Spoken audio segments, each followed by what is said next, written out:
আমার ক্ষেত্রে শুধুমাত্র $2000 মানে ভিসা ফি আর হচ্ছে $900 এরকম কিছুটা ডেসক্রিপশন সহ আর কি আমরা এই ছবিগুলো প্রোভাইড করেছিলাম। এগুলো আসলে প্রুফ করতে ইজি হয়েছিল যে আমরা আসলে সত্যিকারের husband and wife.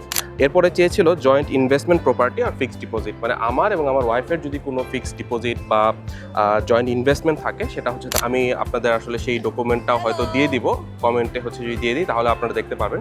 So in total 3000 থেকে 4000 এর ভিতরে যদি আপনারা খরচ করেন। সো রিসেন্টলি আমার কয়েকটা ভিডিও দেখে আপনারা অনেকেই হয়তো গেস করতে পারছেন যে আমার সাথে আমার ওয়াইফ ইতিমধ্যে সিডনিতে এসে জয়েন করেছে। মানে আমি স্টুডেন্ট ভিসায় তো অনেকদিন আগে এসেছিলাম অস্ট্রেলিয়াতে, রিসেন্টলি আমার ওয়াইফও আমার সাথে এসে জয়েন করেছে। সো এই ভিডিওগুলো আপলোড দেওয়ার পরে আমি অনেক ধরনের কোশ্চেন পাচ্ছি যে এই রিলেটেড, ভাই আপনি তো একা ছিলেন, এখন আপনার সাথে আপনার ওয়াইফ এসে জয়েন করেছে। সো কী প্রসেসে আপনি আপনার ওয়াইফকে আপনার সাথে নিয়ে আসলেন এবং এই ওয়াইফকে আপনার সাথে আনার জন্য কী কী ডকুমেন্টস লেগেছে, কত টাকা লেগেছে, এই সংক্রান্ত অনেক কোশ্চেন আমি আমার কাছে মানে এই মুহূর্তে পাচ্ছি। সো আমি একটা ভিডিও মেক করতে যাচ্ছি যে আপনারা যদি অস্ট্রেলিয়াতে মানে স্টুডেন্ট হয়ে থাকেন এবং আপনারা যদি স্টুডেন্ট থাকা অবস্থায় চিন্তা করে থাকেন যে আপনার স্পাউসকে অর্থাৎ আপনার হাজব্যান্ড বা ওয়াইফকে আপনারা কীভাবে অস্ট্রেলিয়াতে নিয়ে আসবেন বা নিয়ে আসার চিন্তা করতে থাকেন, তাদের জন্য এই ভিডিওটা বানাচ্ছি। কী কী ডকুমেন্টস লাগবে, কত টাকা লাগবে এবং ফুল প্রসেসটা কত দিনের মধ্যে সম্পূর্ণ হয়েছিল, সব কিছুই আসলে এই একটা ভিডিওতে আমি আপনাদের সামনে তুলে ধরার চেষ্টা করব। সো এই রিলেটেড যত ধরনের কোশ্চেন রয়েছে আপনাদের মাথায়, আশা করি যে সব ধরনের কোশ্চেনের উত্তর আপনারা এই একটা ভিডিও দেখলেই পেয়ে যাবেন। আচ্ছা, সো আমি যেহেতু রিসেন্টলি আমার ওয়াইফের ভিসা প্রসেস করেছি, সো আমার কাছে আমার মাইগ্রেশন এজেন্ট যে সকল ডকুমেন্টসগুলো চেয়েছিল একদম ইমেল থেকে আমি দেখে দেখে এখন আপনাদের সাথে শেয়ার করবো যেন কোনো ধরনের ডকুমেন্ট মিস না হয়। আর একটা কথা বলে নিই যে বিভিন্ন এজেন্সির যে রিকোয়ারমেন্ট সেটা কিন্তু বিভিন্ন রকম হতে পারে। কিছু কিছু এজেন্সিতে হয়তো আপনাদের কাছে কিছু ডকুমেন্টস চাবে যেগুলো আমার ক্ষেত্রে হয়তো চায়নি, বা আমার ক্ষেত্রে হয়তো কিছু চেয়েছে যেটা আপনাদের ক্ষেত্রে হয়তো নাও লাগতে পারে। সো এখন আমি যদি শেয়ার করি যে কী কী ডকুমেন্টস লেগেছিল, যেমন প্রথমেই তো পাসপোর্ট লেগেছিল। সো আমার কাছে তারা আসলে আমার পাসপোর্ট এবং আমার ওয়াইফের পাসপোর্টের সবগুলো পেজই তারা প্রিন্ট কপি চেয়েছিল, একদম লিখে দিয়েছিল ইমেলটা যে এভাবে দিতে হবে। এরপর ন্যাশনাল আইডি কার্ড লেগেছিল আমারটাও এবং আমার ওয়াইফেরটাও। এরপর আরেকটা জিনিস লেগেছিল যেটা হচ্ছে একদম সারপ্রাইজিং, সেটা হচ্ছে চ্যাট হিস্টোরি। অর্থাৎ আমার ওয়াইফের সাথে আমি মেসেঞ্জারে বা হোয়াটসঅ্যাপে যে চ্যাট করেছি লাস্ট 1 বছর বা 2 বছর, সেটা সম্পূর্ণ ডাউনলোড করে আমাকে দেখাতে হয়েছে। মানে আমার মাইগ্রেশন এজেন্ট এটা চেয়েছিল, সো আমি আসলে সেটা প্রোভাইড করেছি। আচ্ছা, এরপরে হচ্ছে কিছু ইনফরমেশন শিট তারা দিয়েছিল আমাকে, একটা ডকুমেন্ট দিয়েছিল, সেখানে কিছু কোশ্চেন ছিল। যে কোশ্চেনগুলো এরকম ছিল যে আপনার ওয়াইফ মানে কেন অস্ট্রেলিয়াতে আসতে চাচ্ছে, সেটা রিজনটা কি, এবং এখানে আসার পরে সে কতদিন থাকতে চাচ্ছে, এই ধরনের কিছু কোশ্চেন ছিল। আমি আপনাদের আসলে সেই ডকুমেন্টটাও হয়তো দিয়ে দিব, কমেন্টে হচ্ছে যদি দিয়ে দিই তাহলে আপনারা দেখতে পারবেন সেখানে আসলে কী কী জিনিস চেয়েছিল। এর পরবর্তীতে যে জিনিসটা চেয়েছে সেটা হচ্ছে joint bank statement and bank balance certificate. অর্থাৎ আমাদের মানে আমার এবং আমার ওয়াইফের যদি জয়েন্ট কোনো ব্যাঙ্ক অ্যাকাউন্ট থাকে সেই জিনিসটা তারা চেয়েছে এবং সেটার সার্টিফিকেটও তারা দেখতে চেয়েছিল। যেহেতু আমাদের দুজনের আসলে কোনো ব্যাঙ্ক সার্টিফিকেট বা জয়েন্ট অ্যাকাউন্ট ছিল না, সো আমরা সেই জিনিসটি আসলে প্রোভাইড করিনি। এরপরে চেয়েছিল জয়েন্ট ইনভেস্টমেন্ট প্রপার্টি আর ফিক্সড ডিপোজিট, মানে আমার এবং আমার ওয়াইফের যদি কোনো ফিক্সড ডিপোজিট বা জয়েন্ট ইনভেস্টমেন্ট থাকে সেটা হচ্ছে তাকে সেটার ডকুমেন্ট তারা চেয়েছিল।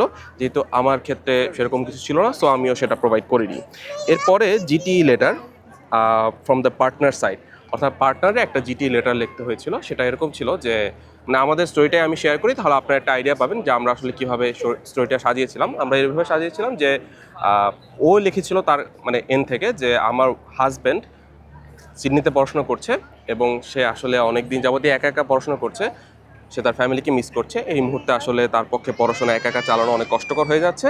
এবং আমার ওয়াইফ যেহেতু ডক্টর, সো সে এভাবে লিখেছিল যে আমি ডক্টর এবং আমার কিছুদিন গ্যাপ নিব আমি, এবং আমার হাজব্যান্ডের সাথে দেখা করে আমি আমার দেশে ব্যাক করবো, আমার এখানে জব রয়েছে, আমি আমার জব করব।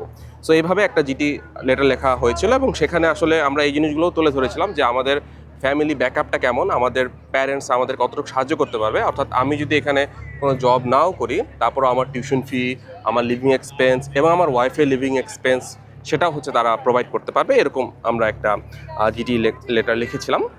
এর পাশাপাশি affidavit of support all sponsors, অর্থাৎ আমাদের যারা স্পন্সর ছিল, আমার ক্ষেত্রে আমার বাবা মা আর আমার ওয়াইফের মা হচ্ছে স্পন্সর ছিলেন, অর্থাৎ 3 জন স্পন্সর ছিলেন। তাদের সকল ডকুমেন্টস মানে তারা যে আমাদের স্পন্সর করবে সেটার একটা প্রুফ হচ্ছে তাদের দেওয়া লেগেছিল, এবং সেই সংক্রান্ত জিনিসগুলো মানে ব্যাংক থেকে নিয়ে আমাদের আসলে সেটাও প্রোভাইড করা লেগেছে। এরপরে যে জিনিসটা লেগেছে সেটা হচ্ছে অফশোর একাডেমিক্স, অর্থাৎ আমার ওয়াইফ যে বাংলাদেশে বা দেশের বাইরে যদি পড়াশোনা করে থাকে সেই সার্টিফিকেটগুলো প্রোভাইড করা লেগেছে। যেহেতু আমার ওয়াইফ হচ্ছে বাংলাদেশের বাইরে পড়াশোনা করেছিল একটা সময়, সো সেই ডকুমেন্টসগুলো প্রোভাইড করা লেগেছে। এবং সেক্ষেত্রে আপনার হাজব্যান্ড বা আপনার ওয়াইফ যদি বাংলাদেশে পড়াশোনা করে তাহলে সকল সার্টিফিকেট, সকল ট্রান্সক্রিপ্ট প্রোভাইড করতে হবে। সো অনেক ক্ষেত্রে অনেক এজেন্সি বলে যে আসলে আপনার স্পাউস যদি ব্যাচেলর কমপ্লিট করা থাকে তাহলে সেক্ষেত্রে এটা বেটার হয়। সো যেহেতু আমার ওয়াইফও হচ্ছে ব্যাচেলর কমপ্লিট করা ছিল, সো আমার জন্য ডকুমেন্টগুলো প্রোভাইড করা ইজি হয়েছে এবং সেক্ষেত্রে আমি কিছুটা সুবিধা পেয়েছি। এরপরে যে জিনিসটা লেগেছে সেটা হচ্ছে OSHC, মানে হেলথ ইন্স্যুরেন্স সার্টিফিকেট লেগেছে। সো সেই জিনিসটা আসলে ভ্যারি করে, মানে কত টাকায় হচ্ছে আপনি কিনবেন। আপনি যদি ফ্যামিলিটা কিনেন সেটা হচ্ছে অনেক এক্সপেন্সিভ। আমি যদি এক্স্যাক্ট অ্যামাউন্টটা এই মুহূর্তে আমার খেয়াল নেই, অ্যারাউন্ড 5-6,000 তো হবে। বাট আমি যেটা কিনেছিলাম সিঙ্গেল কিনেছিলাম, অর্থাৎ আমারটা তো ছিলই, পাশাপাশি আমার ওয়াইফের জন্য একটা সিঙ্গেল কিনেছিলাম, সেটা অনলি $900 মতো লেগেছিল। বাট মজার বিষয় হচ্ছে সেটা $900 খরচ করলেও সেটা আসলে কোনো কিছু কভার করছে না।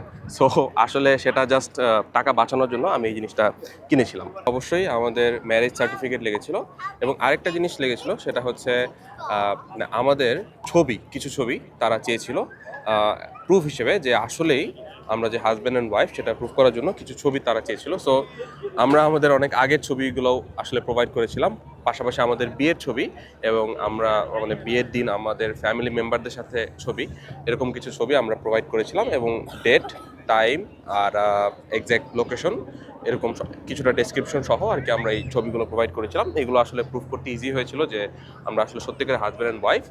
এবং আমার ওয়াইফের যে এমপ্লয়মেন্ট সার্টিফিকেট, মানে সে যে জায়গায় জব করছে, যেহেতু সে ইন্টার্ন ডক্টর ছিল বাংলাদেশে, সো তাকেও সেই এমপ্লয়মেন্ট সার্টিফিকেটটা তোলা লাগে এবং তার যে ইমিডিয়েট সিনিয়র বা সুপারভাইজার যারা ছিল, ডিরেক্টর যারা ছিল, তাদের সাইন সেই এমপ্লয়মেন্ট সার্টিফিকেটে তাকেও নেওয়া লেগেছিল। এবং সবথেকে যে ইম্পর্টেন্ট বিষয়টা সেটা হচ্ছে ব্যাংক ব্যালেন্স সার্টিফিকেট, অর্থাৎ আমাদের ব্যাংকে কত টাকা দেখাতে হয়েছিল। সো এই জিনিসটার ক্ষেত্রে আসলে ভ্যারি করে, এক এক এজেন্সি এক এক রকম চায়। তো সেফেস্ট যেটা, মানে আমি যেটা দেখিয়েছিলাম সেটা হচ্ছে আমার এজেন্সি থেকে, মানে আমার মাইগ্রেশন এজেন্ট, আমি নিজেই যেখানে জব করি সেখানকার মাইগ্রেশন এজেন্ট যেটা চেয়েছিল সেটা হচ্ছে যে আমার 1 বছরের টিউশন ফি প্লাস আমার 1 বছরের লিভিং এক্সপেন্স প্লাস আমার ওয়াইফের জন্য 1 বছরের লিভিং এক্সপেন্স আমাকে দেখাতে হয়েছিল। সো আমার টিউশন ফি ছিল অ্যারাউন্ড 1 বছরে সেটা ছিল অ্যারাউন্ড $50,000 এবং আমার যে লিভিং এক্সপেন্স আমার জন্য সেটা ছিল 29,710 এবং ট্রাভেল কস্ট ছিল 1,000 এবং আমার ডিপেন্ডেন্ট তার লিভিং এক্সপেন্স ছিল 10,394 এবং ট্রাভেল কস্ট হচ্ছে 1,000। যেহেতু আমি অলরেডি অস্ট্রেলিয়াতে ছিলাম, সো ট্রাভেল কস্ট আমারটা দেখাতে হয়নি। সো ইন টোটাল আমাদের যেই অ্যামাউন্টটা দেখাতে হয়েছিল সেটা হচ্ছে অ্যারাউন্ড $90,000 মতো কিন্তু আমাদের দেখাতে হয়েছিল। যদি কোনো এডুকেশনাল লোন নেওয়া থাকে সেটা হচ্ছে দেখাতে হবে। যেহেতু আমার ক্ষেত্রে আমি কোনো এডুকেশনাল লোন নেইনি, সো আমার ক্ষেত্রে সেটা দেখাতে হয়নি। আপনার যে স্পন্সর থাকবে তার রেন্টাল এগ্রিমেন্ট, সে যদি কোনো বাসার আর কি মালিক থাকে, সে যদি কোনো রেন্ট দিয়ে থাকে, সেই রেন্টাল এগ্রিমেন্টটা দেখাতে হবে। কারা কারা সেখানে থাকে, মানে যারা সেই বাসায় থাকে আর কি ভাড়া নিয়ে, তাদের ডিটেলসগুলো লাগবে। আপনার স্পন্সর যদি কোনো জব করে থাকে সেই এমপ্লয়মেন্ট সার্টিফিকেট, স্যালারি লেটার এসব লাগবে। আপনার ডিপেন্ডেন্ট, মানে আমার ওয়াইফ এক্ষেত্রে ডিপেন্ডেন্ট, তার স্যালারি স্টেটমেন্ট, সে যেখানে জব করে সেই জিনিসগুলোও লাগে। এরপর কোনো ভেহিক্যাল ইনকাম, অর্থাৎ আপনাদের কোনো যদি ট্রাক, গাড়ি বা এরকম কিছু থাকে যেখান থেকে ইনকাম হচ্ছে, সেটার ডকুমেন্টগুলোও লাগবে। পাশাপাশি ল্যান্ড ওনারশিপ অরিজিনাল স্ক্যান, অর্থাৎ আপনাদের যে জমি জমা আছে সেগুলোর হচ্ছে ভেরিফাইড কপি লাগবে, সেগুলোর হচ্ছে অরিজিনাল ডকুমেন্টসগুলোও লাগবে। এখন আসি হচ্ছে কত টাকা আমাদের খরচ হয়েছিল। সো প্রথমে খরচটা হচ্ছে আমার ওয়াইফের OSHC অর্থাৎ হেলথ ইন্স্যুরেন্স, সেটা হচ্ছে আমার ক্ষেত্রে $900 লেগেছিল। বাট এটা কিন্তু আসলে আরও অনেক এক্সপেন্সিভ। আমি আগেই বললাম, আমি যে এই জিনিসটা কিনেছি সেটা আসলে কোনো কিছু কভার করছে না, জাস্ট টাকা বাঁচানোর জন্য অল্প টাকায় আর কি কিনা। যেহেতু আমার কাছে সেই মুহূর্তে টাকা ছিল না, সো আমি সেটা কিনেছিলাম, আমার এজেন্সি সেই সন্ধান দিয়েছিল। সো আপনারা চাইলে আমিও সেই লিঙ্ক আপনাদের প্রোভাইড করতে পারবো যে আমি কোন হেলথ ইন্স্যুরেন্সটা কিনেছি। এর পাশাপাশি লেগেছে যে ডিপার্টমেন্ট ফি, সেটা আমার ক্ষেত্রে লেগেছে হচ্ছে $2,000। সেই অ্যামাউন্টটা লেগেছে ভিসার জন্য। এখানে একটা সার্ভিস চার্জ আছে, যে এজেন্সিকে সার্ভিস চার্জ দিতে হয়। যেহেতু আমি গ্রেস ইন্টারন্যাশনালে জব করছি, সো আমার ক্ষেত্রে সেই সার্ভিস চার্জ দেওয়া লাগেনি। সো আমার ক্ষেত্রে শুধুমাত্র $2000 মানে ভিসা ফি, আর হচ্ছে $900 হেলথ ইন্স্যুরেন্স ও SHC সেটা লেগেছে। সো অল টুগেদার অ্যারাউন্ড $3000 মতো আমার খরচ হয়েছিল। এবং আমি অ্যাপ্লাই করার আনুমানিক 2 মাস বা 3 মাসের মাথায় আমরা কিন্তু ভিসা পেয়ে গেছি আলহামদুলিল্লাহ।